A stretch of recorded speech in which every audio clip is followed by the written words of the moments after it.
گۆدار و شوپینەرên رادیۆ ڕێباز هەروەها ڕێباز نیوز لە هەر دەری دەمباش هادەم ژمێر یەکە بدەما قامشت و هەولێرێ ئەز عەلی عومەرم ئەزێک گەرەکن و ژنوچیان ژوەرە پێشکەش بکەم لە دەست پێکێدا فەرمە و گرنگترین سەرنوچە.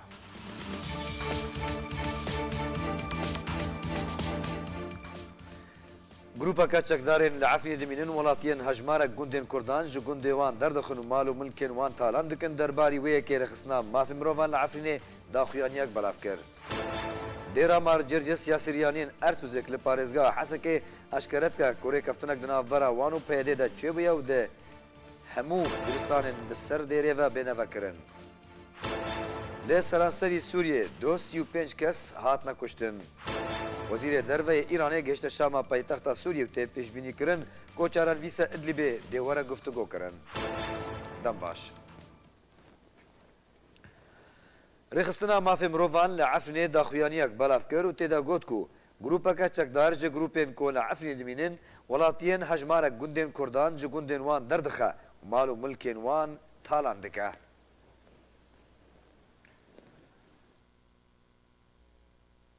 Rêxistina mafê mirovan li Efrînê daxuyaniyek belav kir û têde got ku grûpeke çekdar ji grûpên ku li Efrînê dimînin welatiyên hejmarek gundên Kurdan ji gundên wan derdixe û mal û milkên wan talan dike. Duê daxuyaniyê de hatiye ku serkirdeyê grûpa bi navê Lîwaya Xalid bin Elwelîd ku yek ji Lîwaya Feyleq Şam e welatiyên hejmarek gundên Efrînê ji gundên wan derdixe û mal û milkên wan talan dike. Ew gundên ku duê daxuyaniyê de hatine gundê navçeya Rajon e, ew jî gundên Meydan Ekbesê û Qerebaya û Firfirkê û Xerabê Silûk herweha berhemê werzê wan yên çandiniyê didize. Serbarî hevrêziya wan li gel berpirsekî leşkerî yê heman kertê bi navê Raid Hîşam yê naskirî bi navê Ebu Abdo li nêzîkî sînorê Tirkiye yê nêzîkî bajarokê Meydan Ekbes ji bo revandina welatiyên Kurd bi tometa tevlêbûna PKK û standina qurbanî an beramberekî pere piştî demekê ji lêdan û işkencedanê beramber serbestberdana wan. Herweha ew Raid karê qaçaxçiya mirovan dike ku welatiyan beramberî bireke mezin ji pere ji bo dervey deverê derdixe ku ji wan jî ew 11 kesên ku di rûbar de bin av bibûn di rêkefta 24 heyva heftan ya vê salê. Heman daxuyaniyê serbar kir ku bi hatina werzê zeytûnan ew grûp hemû hewlên xwe bi kar tînin ji bo çinîna berhemê zeviyên welatiyan û talankirina wî ku hindek car wê yekê bi gefa çekan dikin. Grûpên çekdar taniha bi dehan tawan kirine derheqê welatiyan li Efrînê û gundewarê wê ji revandin û işkencedan serbarî dizî û talankirinê û şewtandina berhemê çandiniyê û daristanan û desteserkirina mal û milkên welatiyan û têkdan û diziya şûnwaran.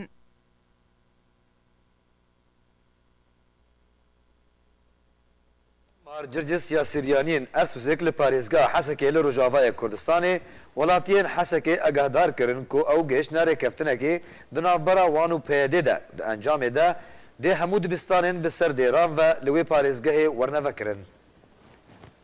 Dêra Marcercis ya Siryanên Ersûzîks li parêzgeha Hesekê li Rojavayê Kurdistanê welatiyên Hesekê agadar kirin. Got ew gihiştin rêkeftinekê di navbera wan û PYD de got encam de wê hemû dibistanên bi ser dêran ve li wê parêzgehê wê werin vekirin.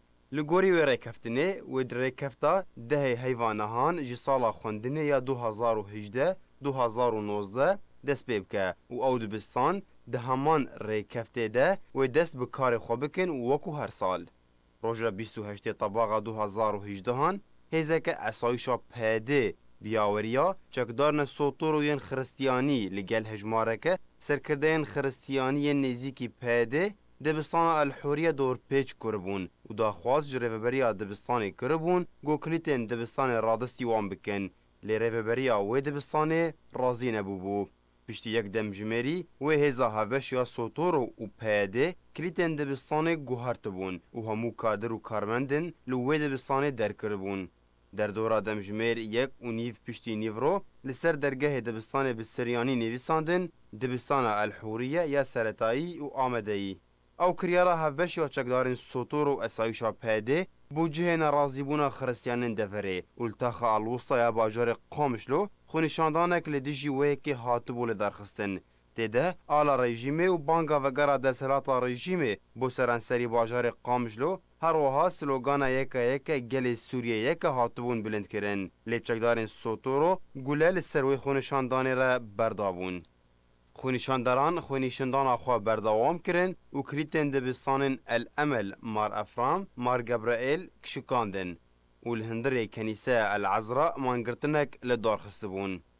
Xristiyanên Rojavayê Kurdistanê di nava xwe de bûne sê beş. Beşek bi rêveberiya PYD re, aliyê wê yê herî navdar yê siyasî Partiya Yekîtiya Siryanî û ji bo xwe hêzên Sotoro jî ava kirine. Beşê din bi rejîma Sûriye re ye û li bajarê Qamişlo ala rejîmê bilind dikin û hêzên Sotoro piştevaniya rejîmê ava kirine. Ji bilî wan her du beşan, beşek din jî dijberê rejîmê û siyasetên PYD jî heye. Rêxistina Asûrî ya dîmokratî bin pêkirinên PYD der heqê dibistanên xristiyanî li Cizîra Rojavayê Kurdistanê bi tundî şermezar kiribû û bang li PYD û aliyên bi ser ve kiribû got dev siyaseta xwe ya şaş berdin. Di daxuyaniyekê de Polîtbîroya Rêxistina Asûrî ya Dîmokratî gotibû roja 28 Tebaxa 2018 çekdarina rêveberiya PYD di nav de çekdarina Sotoroyên Partiya Yekîtî ya Siryanî got bi ser rêveberiya PYD vene êrişî dibistanên Siryanî yên taybet li taxên Elwosta û Xerbîye yên bajarê Qamişlo kiribûn û kader û karmendên wan dibistanan derkiribûn û ew dibistan desteser kirin û ew yek jî bû cihê nerazîbûna Siryanên Aşûr û xwenîşandanek li pêş dibistana El Emel ya taybet li darxistin û çekdaran gule li ser wan berdabûn.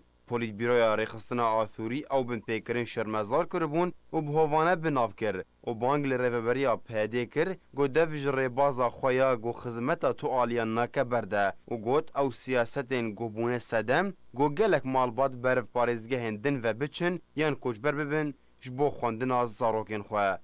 Polîtbîroya Rêxistina Asûrî her wiha bang li Partiya Yekîtî ya Siryanî kir got li bûyera got rûdayî dûrî nakokiyên partiyane vegerin û xwedûrî xweferzkirinê bikin. Rêxistina Asûrî li daxuyaniya xwe de dibêje pirsa dibistan û rêbazên xwendinê mijareke yasayî ye, rêbazên dewletê fermî û danpêdankirî ne. Berovajî rêbazên PYD got tûrewatiya yasayî û ehtîraf li ser asa navxwe û herêmî û navdewletî ve nînin. Lê seranserî Sûriyê 25 kes di nav wan de 14 çekdarên rejîmê û milîsên bi ser ve 8 kesên din jî lê deverên cuda cuda li Sûriyê hatine kuştin.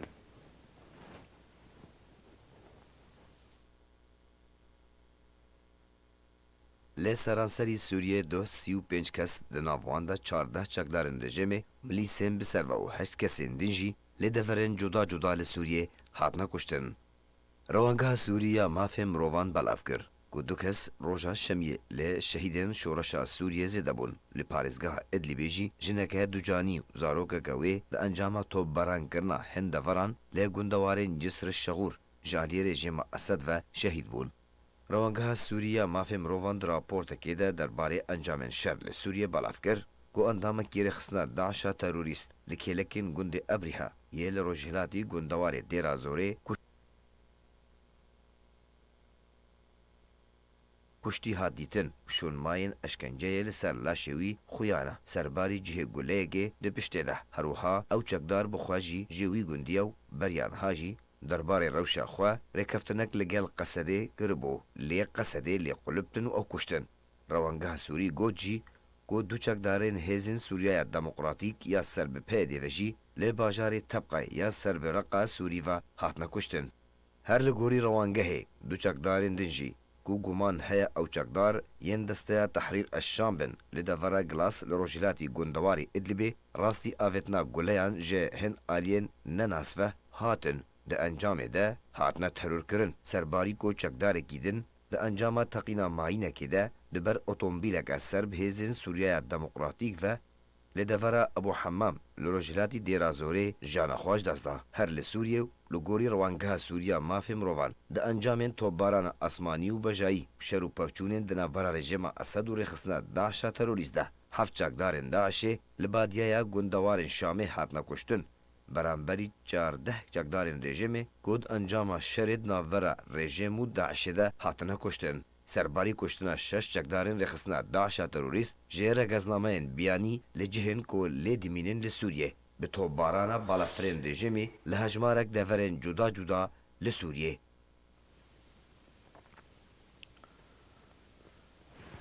Wezîrê Derve Îranê gihişte Şama paytexta Sûriyê tê pêşbînî kirin ku gelek mijar di nav wan de çaranvîsa parêzgeha Idlibê warne guftûgo kirin. وزیر دروی ایرانی گهشت شام پایتخت سوریه جبو پیکانینا هندک دانوستاندنان لگل برپرسن رژیم سوریه. اجانسا تسنیم یانوچان راگاند گو وزیر دروی ایرانی محمد جواد ظریف گهشت شام پایتخت سوریه و دیار کر گو جوینان لگل برپرسن رژیم سوریه پیک بینه. هروها و هندک مجارن گرنگ گفتگو بکه. جدرن خوجهیجی سوری راگهاندن گوهاتنا ظریف جبو شامه لسر دخوازه که فرمی جهفشان خوی سوری ورید المعلم بو و دیار کرن گو اگر هیا گو ظریف سروک سوریه بشار الاسدی ببینه.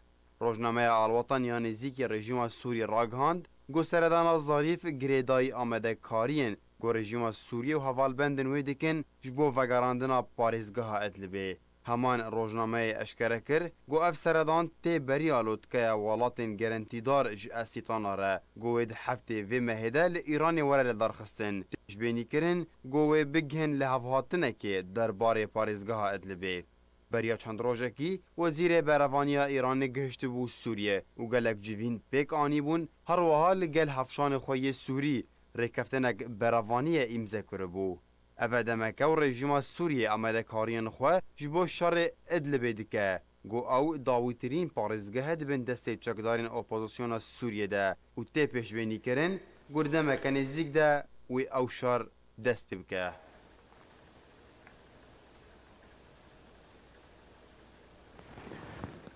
نوچه من ایرو بر بداوی هاتن دوباره امی سرنوچیان بینه بیراوه.